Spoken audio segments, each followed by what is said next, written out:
looking at all of the big legacy brands and what they have to offer, along with what I consider probably to be the most value brand, which is Eastman, I'm starting to wonder, are they all starting to catch up to the value that Eastman has to offer?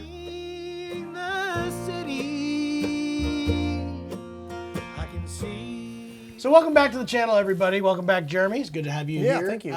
We went and checked out Eastman, who has just released the new Deluxe series, which is a fantastic guitar series. But we decided to see what does it compare to in the market. And we came up with 3 guitars, including the Eastman, that are all very comparable in specs, so that we were able to kind of compare them, see if there really is the ultimate value from Compare and this. contrast. Yeah, that's what we did. So we came up with the Taylor 314 CE, as along with the Martin GPC 11E, and now this new AC122-1CE-DLX already. So already wins lost a point by too many letters. digits. Yeah, too many letters. So in this case, all of them have a very similar body shape. It's a Grand Auditorium with the Taylor, a Grand Performance cutaway, basically the same body shape, and the Grand Auditorium cutaway with the Eastman too.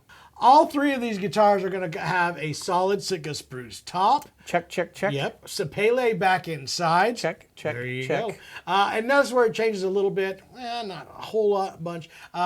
Taylor claims theirs to be a tropical mahogany neck, a select hardwood neck on the Martin, and then back to a mahogany neck on the Eastman. When it comes to fretboards, we have a little bit of variance, also a lot of the same. Ebony fretboard on the Taylor, a rich light, which is a synthetic wood material on the Martin, as well as an ebony fretboard on the Eastman guitar. As far as scale lengths, we're again very, very close. We have a 25.5-inch scale on the Taylor. So it's 25.5. 25.4 when it comes down to the Martin, and 24.9. So a little bit shorter scale on the Eastman.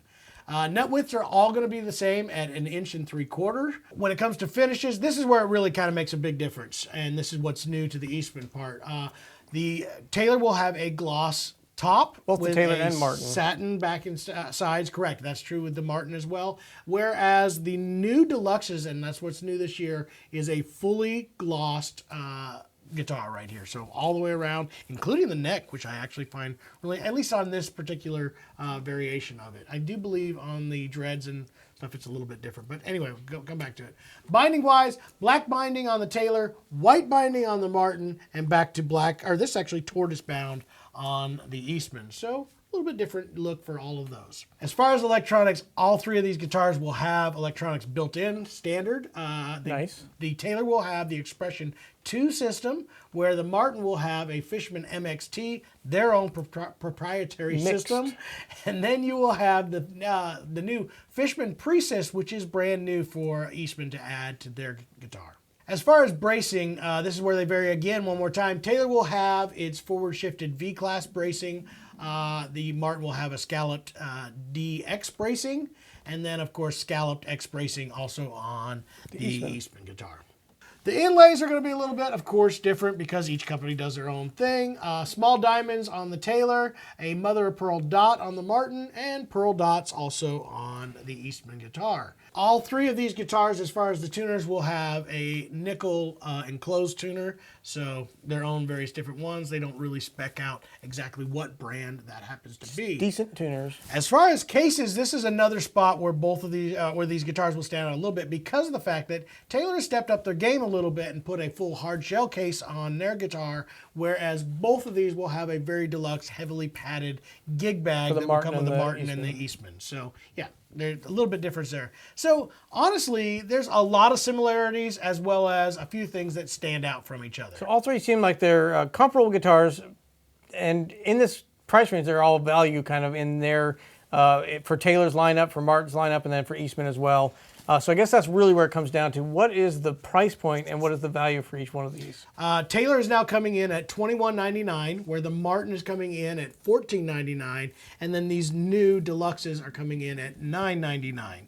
Now, all three of these guitars are imports, so I know that Taylor and Martin are known to be U.S. brands, and people think that they all are, but there are two factories. In fact, both of them have factories in Mexico, and So North those are American. both imports. They are North American, but they are imports, whereas this one does come out of China. So obviously, we don't have all three of them sitting here right now. I have had the chance to play almost every single one of those, or at least something in their series, to get a pretty good idea of what it is they do.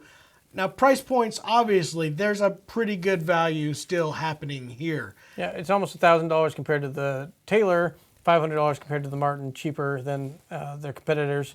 And like I said, they're all solid wood guitars, really offering a lot of extra. So it kind of comes down to the individual preference of the customer. It does, but there are quite a bit of upgrades. I have to say, still, with the Eastman guitars, I mean, look at this top alone. If you look at how that is very bare clawed Sitka. This is a hand-selected and looks to be a thermo-cured top. In fact, I'm pretty certain it is. So you're getting a thermo-cured Sitka spruce top, whereas, obviously, with the other two brands, you'll get a standard Sitka top. The full gloss is This, also though, a big... is beautiful deal, like you said, full gloss. And for those of you who are new to the finishes, there are people who love the sound and look of a satin finish, and I get that. Now, again, all three of these do have a gloss top, and there's a reason behind that. There is a focus and a clarity that comes sonically from having those gloss finishes. Tightens it up a bit. It also is a much less expensive finish to do. A satin finish just kind of is just a quick little 2 or 3 sprays, whereas this is multiple layers and has to be buffed and sand and worked through to create a gorgeous yet thin more labor intensive. Sound. Yeah, it is much more labor intensive. So there is kind of that advantage, and now this one having a fully glossed out guitar, to me, is a major advantage. I do still think that these are probably my favorite as far as when it comes down to value. Not to say that those other guitars are not fabulous.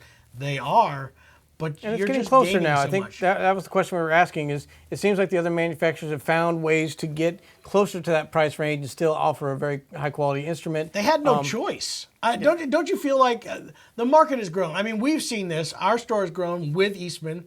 The Eastman has grown in leaps and bounds. They're selling and moving way more guitars than they ever have before, and that had to catch the attention of some of these big manufacturers. There's no doubt about it. I agree, right? but also I'm sure it's a more difficult thing for them because when you think of the range of prices for Taylor and Martin, they go all the way up to the $20,000, $30,000, $50,000. I guess with Martin, they got a couple of $100,000 guitars. With Eastman, it's been much more in that budget-friendly range. Yeah, I think so they top that about $3,500, like the very most expensive guitars. So they've kind of perfected how to make a guitar in that price range. Where Martin had to take what they're doing at that, or Martin and Taylor had to take being able to build those really high premium guitars and also find a way of offering that budget-friendly instrument in their lineup too. So I think maybe it's from Eastman kind of making the pushing things that direction. We may be overstating that it was Eastman's, but I do think the market. Overall market has. In general. There's other guitar companies that are coming out with great guitars at affordable prices.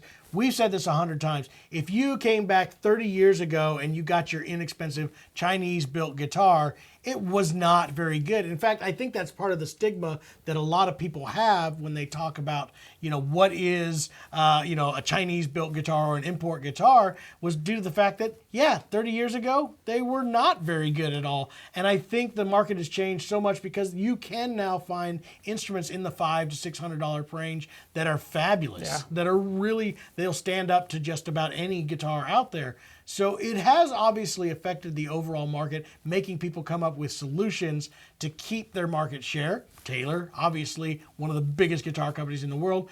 Martin, another one of the biggest guitar companies in the world. They don't want to see that stuff disappear. So and they got to come up with a way to they do want it. to be able to offer that to the customers too, and not like alienate anybody that can't afford those premium guitars. So I guess we come back to, in the end, is Eastman still a value brand? When you run the numbers, I think it's pretty obvious that it is. It's going to come up to every single player as to, is this a better guitar for the money? every time we put up a video, me and you give our opinions on this, No. and we have comments there's no way that one sounded 100 times better. That doesn't sound like a Martin. It's very That subjective. doesn't sound like a Taylor, or Bourgeois, whatever it happens to be. So in the end, it's going to come down to what you like. All I can say is, at a $9.99 price point, there's a lot of guitar here. This just has a ton of features, and I don't think anybody would have any problem playing this live on stage at any venue. I agree. I think it's a really good option. So in the end, I think they're building a great guitar. So since we don't have the Taylor and the Martin here in the shop, what we are going to do is give you a tone value of this one, let you guys hear it, see if you think it stacks up to some of the other instruments, if you see any other videos or things out there, and make your own mind up.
Since we're talking about value guitars out here, we did a video, Jared. I don't know if you know We've done videos? Yeah, we did this particular video. This was the top 10 most recommended guitars by Google under $1,000, and we did that video about a year ago, and it had some great choices out there to check out. So if budget is what your main factor and finding a new guitar, we do have a video. You can find the link over here in just a second, and press that, check it out. And until next time, guys, keep picking, and we will see you on the very next video. Bye.